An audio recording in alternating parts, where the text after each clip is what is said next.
I think the first session is going to be Hack Thyself, Unveiling Your Online Exposure Before the Bad Guys Do. The speaker for this session is Dale Meredith from Plural Site. I welcome Dale to come forward to the stadium and say hello to Dale, a seasoned cybersecurity professional with over 2 decades under his belt as an AC Council certified ethical hacker and instructor, a Microsoft certified trainer, and a recent finalist in 2023 CEH Hall of Fame Awards. Dale has a knack of making the complex simple and fun. Did we mention his stint as a CTO for an ISP? He's got tales to tell from the chapter. Dale's teaching style is anything but ordinary, transforming intricate cyber concept into bite-sized, engaging lessons. His journey has seen him enlightening folks at Fortune 500 companies, global universities, and even governmental agencies. Not to mention his appearance at various IT conferences worldwide. When he's not lighting up stages or classroom, Dale is crafting insightful books like The Guide to Acting, The Certified Ethical Hacker, V12 312-50 exam, and working on new titles focusing on OSINT and pentesting. Craving more? Swing by dale.itdown.com for a hearty dose of cybersecurity insights and tutorials, all sprinkled with a touch of humor and a whole lot of expertise. So Dale has a lot of story to say today, and I think Dale, it's an honor to invite you as part of CAR Symposium at UND campus. Thank you so much for spending your day with us today. Now it's your time to share your thoughts.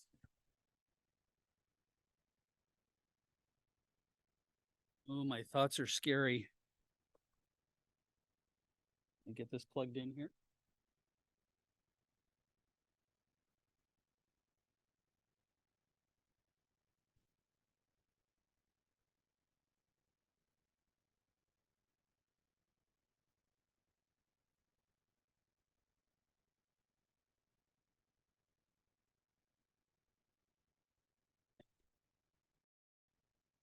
Hey.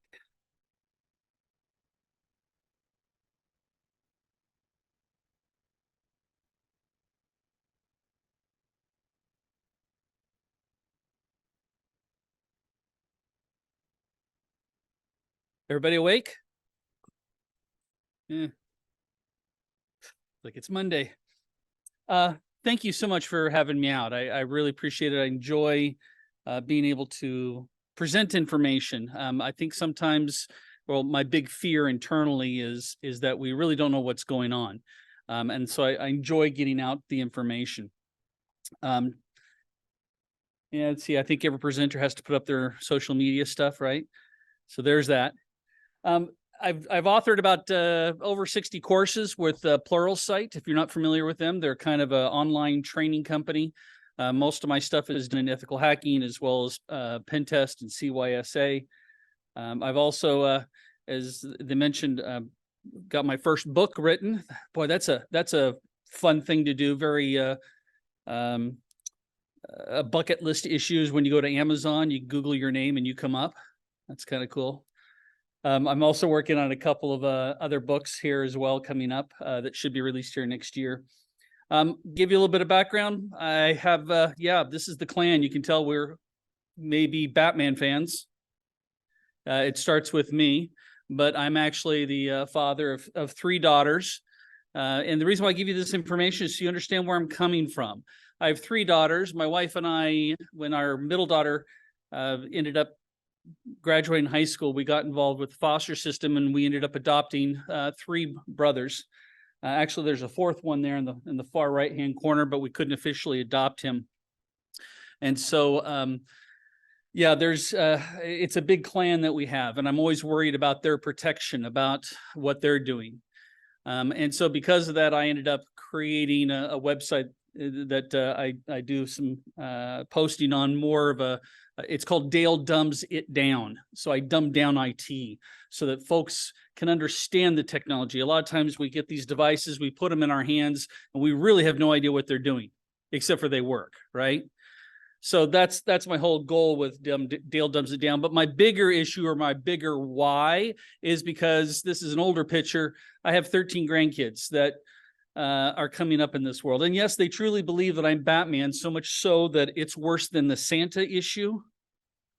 So I'm going to be paying for some therapy a little bit later on. I had one of my grandchildren come up to me the other day and said, "Papa," I said, "What?" He goes, "You don't have to worry. When you die, I'll take over." And I'm like, already planning my demise.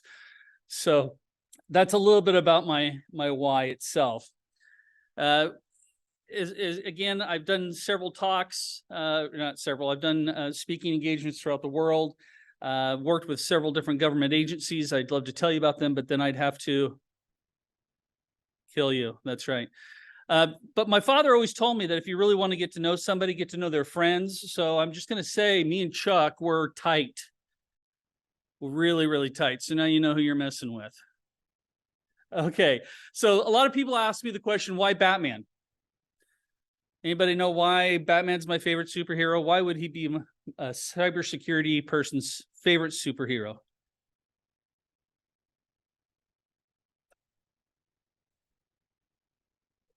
Secrecy. I like that one. That is part of it, but the bigger issue is that he's just a normal guy. He has no superpowers. One of my favorite responses, I once said, why do I love Batman so much? Or how do I associate with him so much? Somebody in the audience said, because you saw your parents murdered in an alleyway. And I'm like, gee, thank you for bringing that back up. No. But yeah, he's got super cool tools. And that's the whole concept when it comes to, at least for me, is cybersecurity, is being able to use these tools, either for good or for bad. And that's how I look at tools. We get some new device that comes out. I look at it from both perspectives. I'm always looking what could be done with this particular device. Cybersecurity is very similar to what we refer to as a box of chocolates, meaning we sometimes don't know what we're getting into. This is a gate out by, I'm from the Utah area, and this is down by Zion's National Park. Anybody been out to Zion's National Park? Beautiful place, huh? And I walked by, and this reminded me of what really happens with cybersecurity. This house has this fantastic gate. It's keyed, it's secured, it's locked down. I mean, there's a wall that kind of starts off, but there's no way no one's ever going to get into this location, right? Yeah, we deploy cybersecurity tools and sometimes, or even applications, and we don't actually realize what they're doing. Or better yet, from a developer's perspective, this is the same home I went through in the wintertime, and their gate was propped open and shoved with snow. It reminded me of like a port being opened up for developers, for them to try something. And then we forget to close it, and that creates an issue for us. So why do we have this problem with cybersecurity? Well, it comes down to what we refer to as the technology triangle.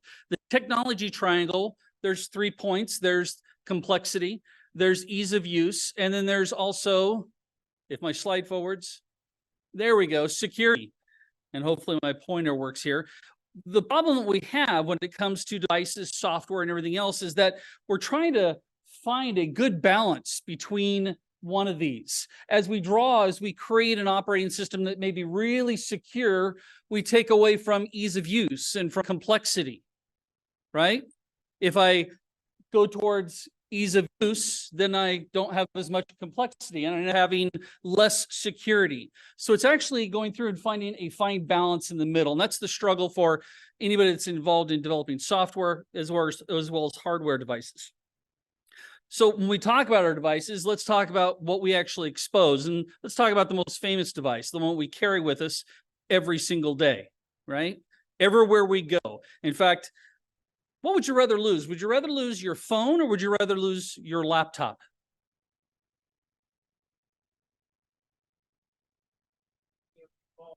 Phone, yeah. Oh, you'd rather lose it. Okay. We think about, I have my banking information, or some of us have our banking information. We shop online. We do everything with these devices. But do we really understand what they're doing, what they're exposing? Well, they're exposing quite a bit of us personally. So overexposure is being caused also by our social media, to the point that you may not even think about it, and you're just posting things. You don't realize what you're giving up. I'll show you what I mean by that here in just a second. Most of the breaches that we see take place out there is because somebody used a weak or stolen password. Well, how do we get a hold of a stolen password? Well, we have this thing that's called, at least I call it, password recycling, where we use the same password over and over and over. It used to be that people would have like 4 passwords, one for financial stuff, you know, my bank, my credit card, then I have another one for my shopping, right? And then you might have one for your social media, but it's the same password for all the social media accounts. Well, from an attacker's perspective, we look at that and go, well, let's see, if Dale's password for Facebook is Batman, it's not. Just, you didn't social engineer me there. But if it's Batman, I'm going to try that on some of the other accounts and see if I can't get in, see if I can do what they refer to as an account takeover. And account takeovers are extremely volatile right now. We're seeing a 300+% increase in accounts being taken over by attackers. So much so that, and again, when it comes to these devices, we actually, I'm going to play a pun here. Yeah, we're gambling with our security.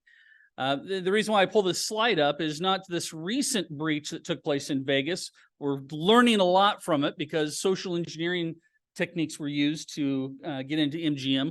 But about 6 years ago, there was another hotel. I don't know if anybody remembers, but there was a hotel that was breached, and all their VIP clientele information got downloaded or got stolen. The attackers were able to get in through a device. It was a thermostat of a fish tank. That's crazy. We still don't know which casino it was, because we all know that what happens in Vegas. There we go. There we go. Yes. Yeah. That would be my question too, is why did they do that? It's because we have a lot of people who don't understand.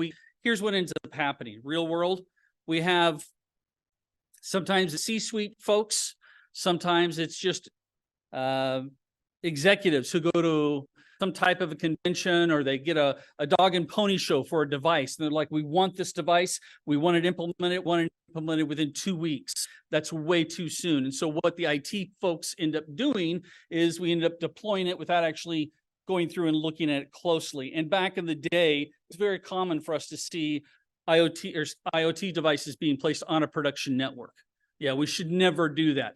Believe it or not, the pen test engagements that I go through, still to this day, I still see it happening all the time. I still see Windows 7 machines being used today. So we wish we could all have the latest and greatest, and that's the dream, but it doesn't always happen.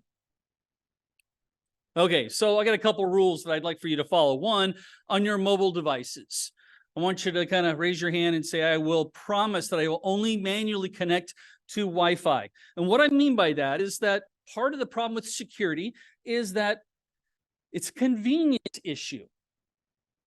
We love the convenience of things just working, right? So when I hook into a Wi-Fi connection, the default setting typically right here is to connect automatically. Do me a favor, please. Disable that. Because with this device here, it's about $24 on Amazon. I'm going to wreak havoc with your life. And I'll tell you why that happens. First of all, by clicking manually, I know it's inconvenient, because when I came in here this morning to get hooked in, last night I was here, I hooked into the Wi-Fi, got my guest account, logged in. When I came in this morning, hooked up, I had to go and click please connect, where we're used to us automatically connecting, right? So the issue is with this device here, I can go through with some fun software. I like to call it fun software. It's called Aircrack NG, which is really kind of fun. I can go through and start scanning for SSIDs that your devices, even though they're hooked up, they're still looking for devices that you've set up to connect automatically. Great example. I'm staying at a Hilton hotel just down the road. What's anybody know the default Wi-Fi for all Hilton hotels? H honors. There's a traveling man right there. So the issue is I can fire up my laptop with this device, even though his device may be hooked into the Wi-Fi here, his device is continually looking for a better connection. And it sees all of a sudden H honors pop up. Oh, hey, yeah, I know that one. I'm going to hook in. And I'm just going to continue to forward his traffic on through the Wi-Fi here. And think about, go back, what do we have on our devices? What kind of things are authenticating all the time besides our social media accounts? You get notifications from your bank popping up on your phone? It's because information is going back and forth. And I'm going to capture that information. Yes?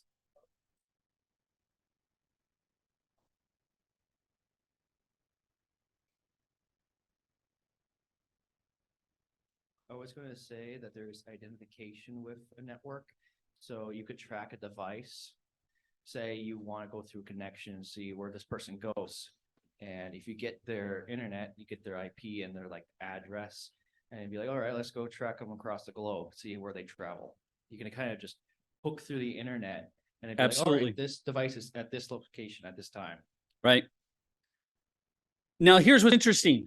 Okay, Dale, we promise we'll turn our Wi-Fi off. Remember that convenience thing I just told you about?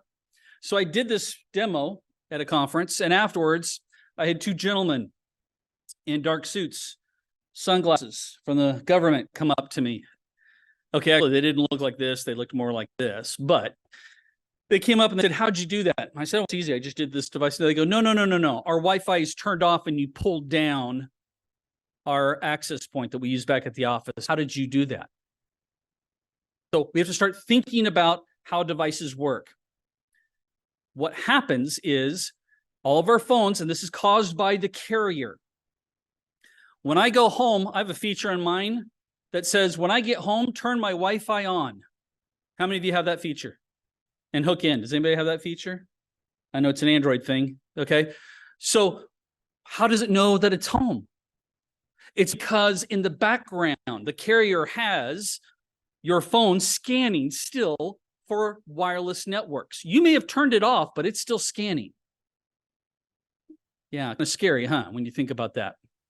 So on an Android side, we simply go in and it's a hidden configuration that we have to do, but we just go in and we have to select to turn on Wi-Fi automatically. By default, that is turned on. We need to turn that off. There's some other issues too that we're starting to discover that, again, the carrier is doing that because anybody remember how long, not anybody remember, I'm sure we all remember, the first time we log into a Wi-Fi network, we're like, right? As it's trying to configure itself, get its IP address, et cetera, et cetera. Well, the carriers want to make sure that your experience is supreme. So that's why also they're having it going on in the background. So by the time you turn your Wi-Fi on, you're immediately there. Otherwise, T-Mobile is slow or AT&T is slow. I don't mind the slow personally. Okay, rule number 2. Guess what? You don't have to be connected. I know, that's crazy to think. We live in a world that we're connected all the time, right? Well, again, I think about all the different devices. This is not just our phones, but also our tablets. We're giving up information, or our laptops even. When do we really disconnect? Or how do we disconnect? The first thing that I wanted to warn you about is NFC. We're all used to taking our phone, right? Setting it down, paying. Isn't that convenient? Hopefully, when you start hearing the word convenient or you're thinking convenient, I want you to think, oh, what's the security going on here? Because I've got nifty little NFC tags at my house that I can program to send you to a malicious website. And I'll just put that on a counter somewhere underneath something so you don't see it. Or better yet, what we're starting to see is malicious attackers putting up QR codes or existing QR codes, like in a parking lot. Here, scan this QR code so you remember where you're parked at the airport. Well, attackers are putting fake QR codes on top. People are scanning and we're getting in. So again, please be careful. Also, when we plug in, oh yeah. Anybody hear of an OMG cable? OMG is what it means. When you look at it, it looks identical to an iPhone charge cable or a USB-C cable. Inside of it is a Wi-Fi router. Also a small computer. You cannot, trust me, you cannot, I wish I would have brought it with me. You cannot tell the difference. If I can get you to plug this in, or maybe I go and say, hey, here's some free charge stations, you plug in. If you see this warning pop up, please don't hit yes or allow. Please don't do that. Okay, on my way here, I got on the airplane, sat down, turned on my Bluetooth, started doing some scanning, and as people walked by me to sit on the airplane, I started picking up everybody's Bluetooth devices. You may not be thinking Bluetooth is a big issue, but with something called blue snarfing, it can be an issue for you. I can get into your device. I can download your contacts. A lot of people come to me and they're like, Dale, I really don't care if an attacker gets to me because, you know, I'm broke. I don't have any money. I'm not after your money necessarily. I'm after your friends and their money because I can pivot and make it look like you're the one asking for things. So again, if you don't need it, please turn it off. Here's my other one that I have, my other rule for you. When you're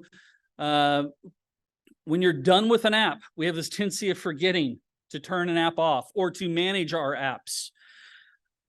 When we install an app, a lot of times we get these updates that come up. Does anybody review their updates or do we just do the update all? Yes.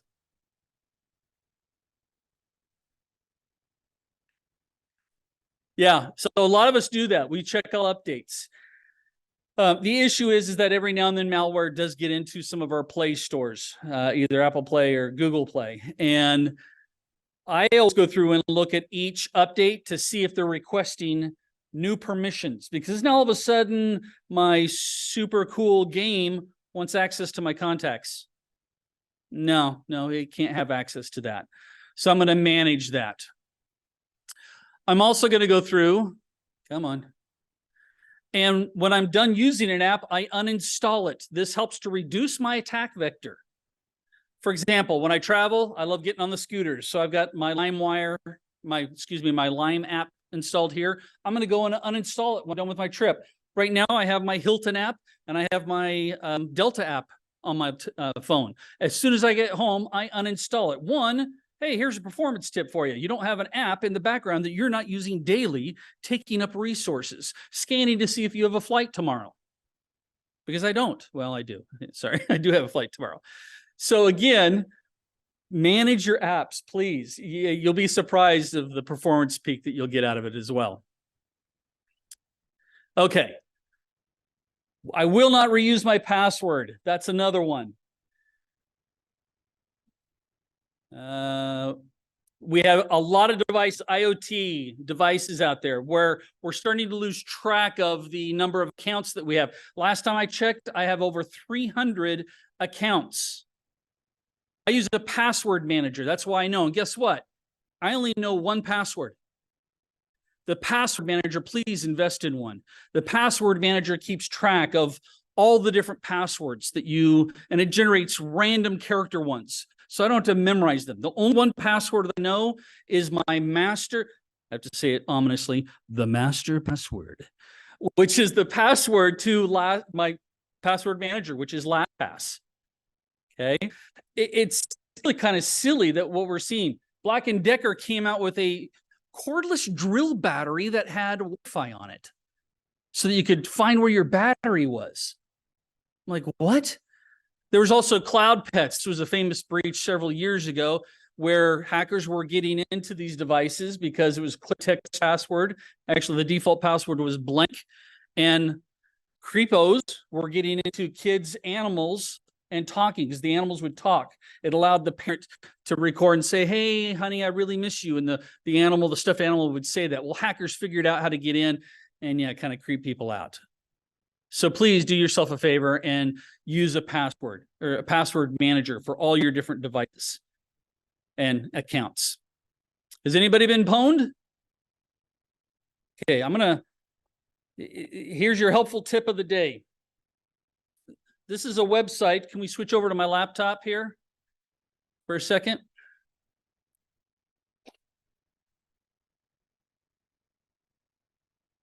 I think the people online I need to share my desktop with here.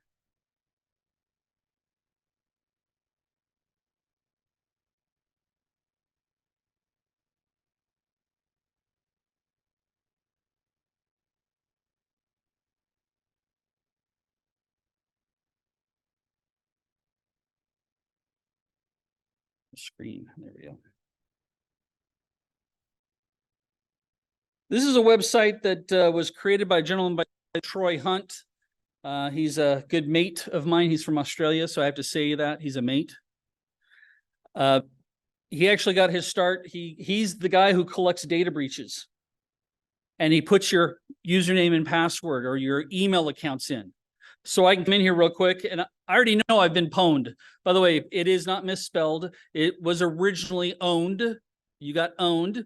But there was a game that came out. It was like a Call of Duty game, but not actually Call of Duty. But when you got killed by somebody, the programmers programmed it incorrectly.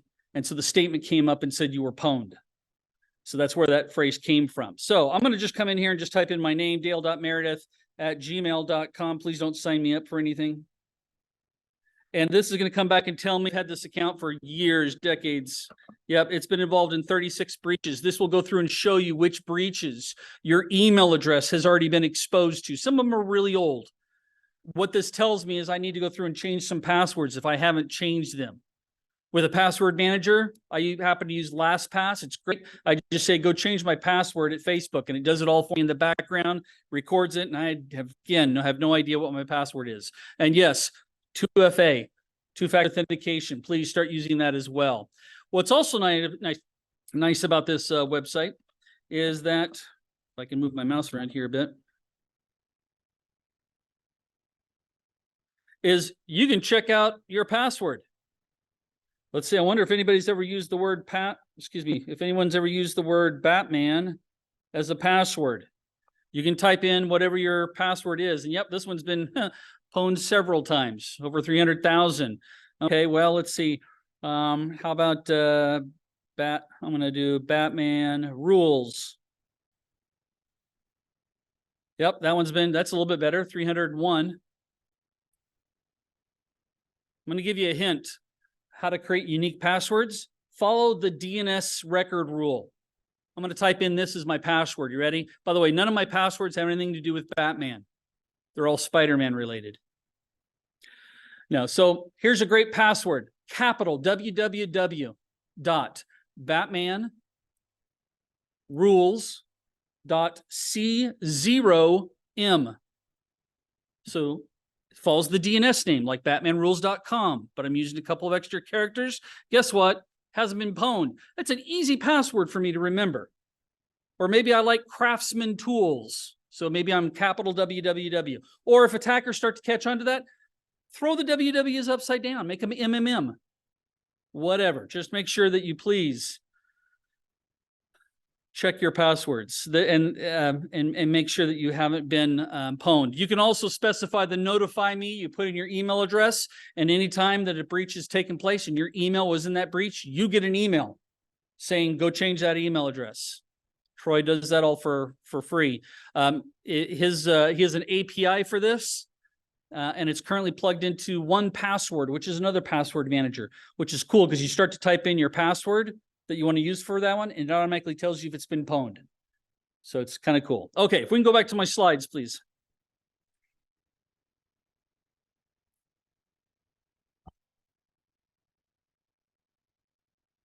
Now, this is how crazy it is. This is Shay. She's on TikTok. I love her to death. She's not a cybersecurity person, but she's creepy in what she discovers about people. People dare her to find them.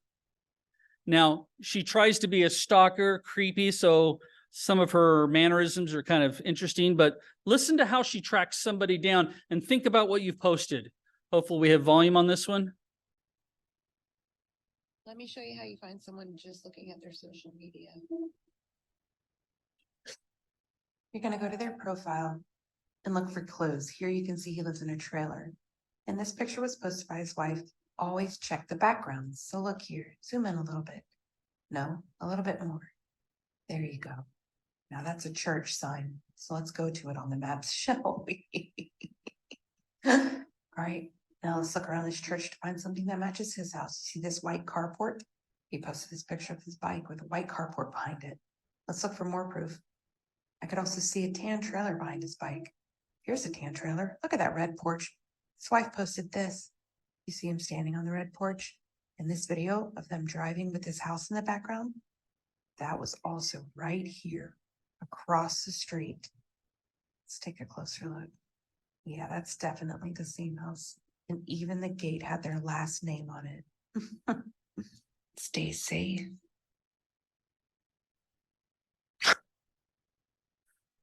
She gets dared all the time as well. If you had no digital footprint, I wouldn't be sitting on your porch waiting for you to come home from walking cotton. Any minute now. No digital footprint, huh? None at all. No footprint that is digital, James? Like none? You didn't make any check-ins at a certain city and state? You didn't post this picture where if you zoom in on the right, you can see a landscaping company that can be easily Googled. You didn't make a post telling us what road you were driving on here, did you? I mean, that would leave a digital footprint. Not only that, but here's cotton.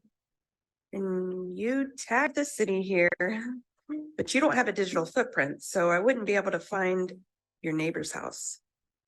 I wouldn't be able to look across the street and see that this is yours. I wouldn't be sitting on this porch. This wouldn't match your cover photo. It's creepy.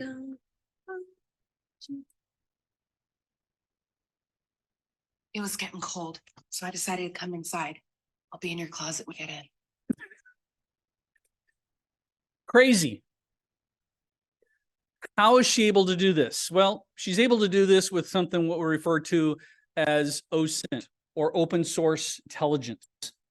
Again, we have posted so much information, either growing up in this digital world or, well, growing up within the digital world. Data breaches, again, two times for, second time just recently for 23andMe. Think about that data, 23andMe, your DNA. On my way out here, this is my big pet peeve right now. I go through TSA and they want to scan my eyes, biometrics, and I opt out all the time. It's the only thing I have left that nobody can duplicate. So again, we're just giving up way, way too much information. Has anybody heard of Google dorking? Google dorking is basically doing this. Can I go back to my laptop, please? This is how I find out information.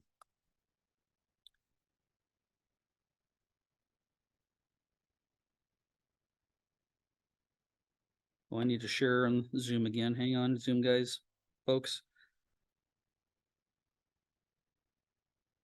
When I go to Google, we all know that we can go in and type in, water heaters and find all the water heaters that we want. Well, Google indexes and crawls every single website out there. I'm going to use special search techniques. The first one is cite, meaning on the following website of und.edu, I want you to look for a file type of PDF. And here's all the PDFs that Google found within the university's website. Twist that. Think of a hacker. What could a hacker go through and discover on a website about a particular company? Matter of fact, maybe I did maybe I do something like this. There's another one I could do. It's called in URL. So in the path of the URL, I want you to look for the phrase configuration.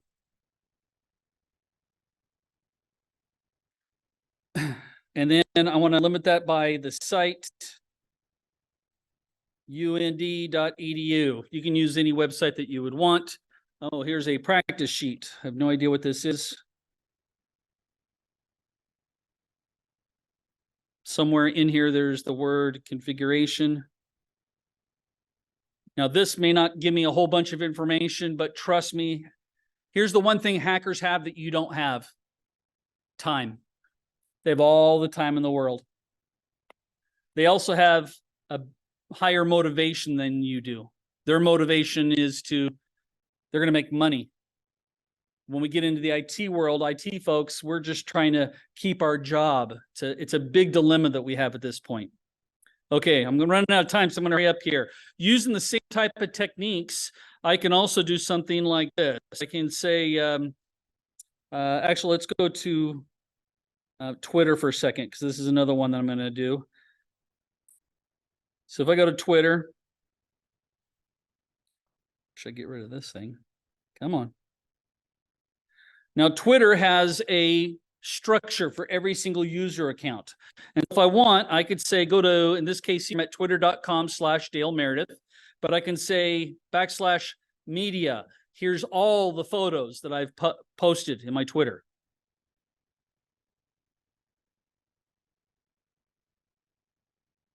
There's also, I could type in lists if I wanted to, which would take me to the Twitter lists. Here's one for you. I'm going to cheat here and copy and paste. I don't know if you guys can see this, but the statement is from, and then I did the @ sign to specify the user account. I'm going to say the Hacker News. They have a presence on Twitter.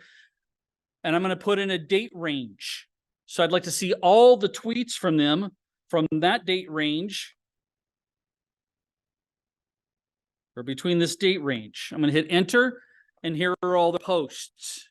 This is how people are able to go back very easily in history.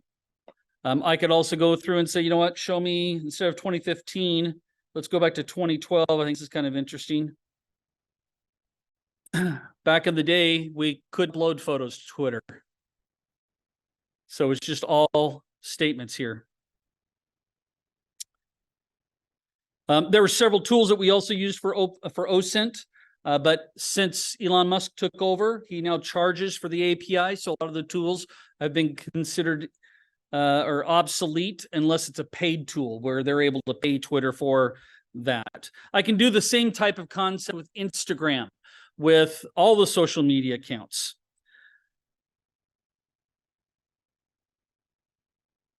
I'm running out of time, so I'm going to just jump right here. Wireless information. We've talked about wireless technology. Anybody ever heard of WiggleNet? WiggleNet is the war driving website where people go around with an app and they basically say, track all the access points and wireless devices in a particular area. I just told it to look at where I'm at right now. Actually, let's change this view here to a basic view real fast. It's going to require me to log in, so let me log in. And here we are.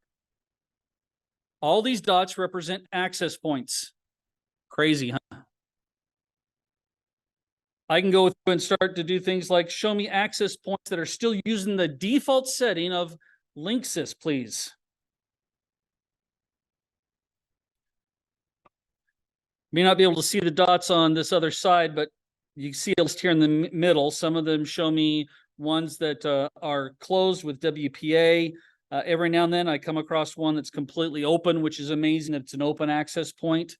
Don't ever join an open access point, please, with your devices. And if that doesn't scare you, let me scare you with this one. It's called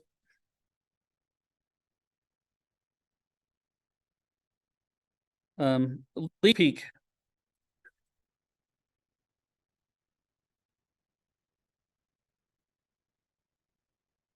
I'm going to come in here and just type in my name. I know it's about to show up. I'm not worried because it's from a long time ago, but it's going to show me passwords. And yes, back before I became a security researcher, I wasn't that smart with my passwords.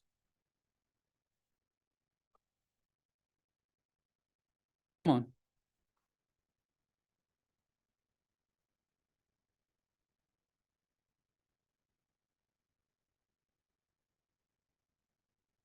Knowing that I'm a Batman fan, what do you think my password was? Yeah, type in your email here and see what you get. Okay, we can go back to my laptop again. Thank you. We'll get this taken care of here.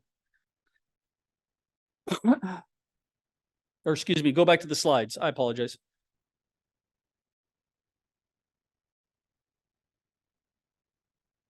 Talked about Google Dorking. We talked about Twitter Dorking. Come on.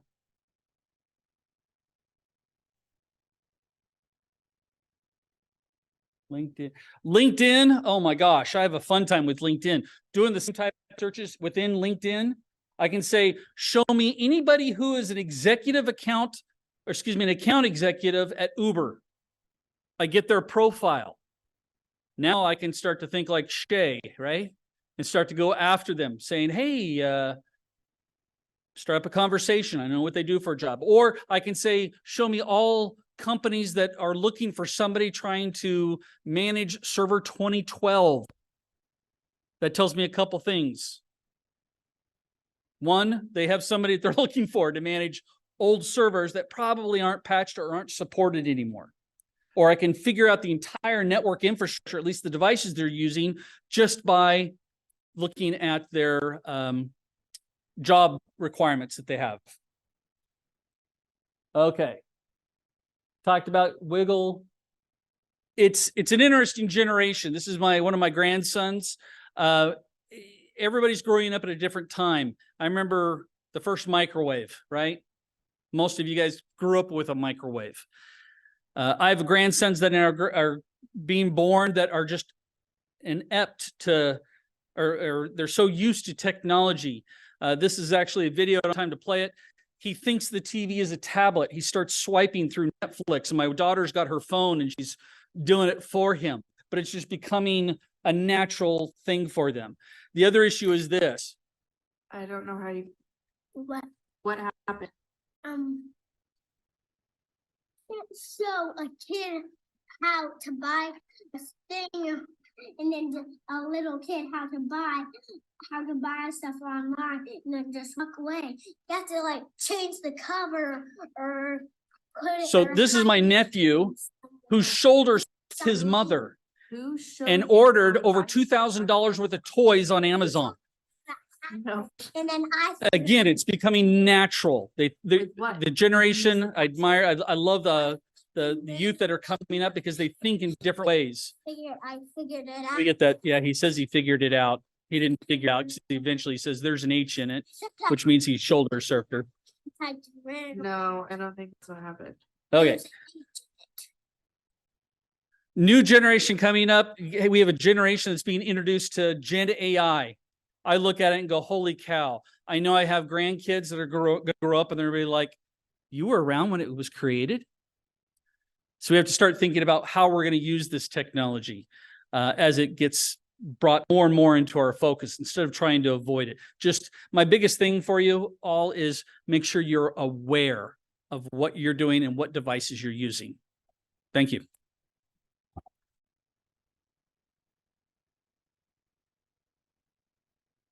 Any questions for Dale? We can take one or two questions and then we can.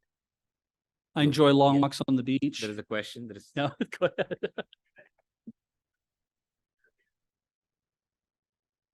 All right. Yeah, you mentioned LastPass earlier. You said you use like LastPass Center. If I recall, back in January, they had their databases dumped. So like, it's not just so simple to use a password manager, but how do you know a good password manager? How can you like look at the competition and see what we can actually use?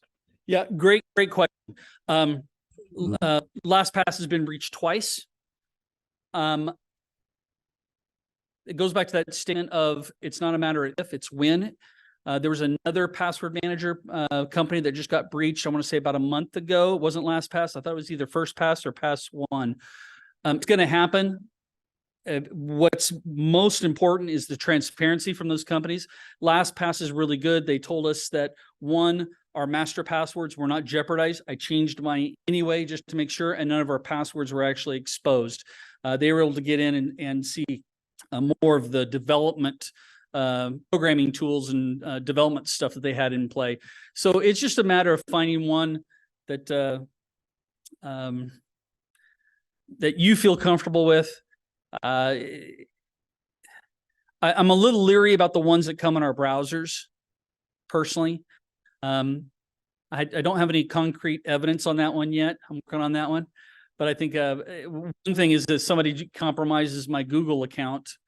Now they have access to all my passwords. So that's going to be a problem for me too. By the way, cool thing just happened. I don't know if you folks know this or not, but Google switched to keyless passwords now. So you no longer, it has to be done with biometrics, either with a thumbprint on your phone, retinal scan, something. That's why I don't want the government. I know. I'm a conspiracy theorist, aren't I? Yes.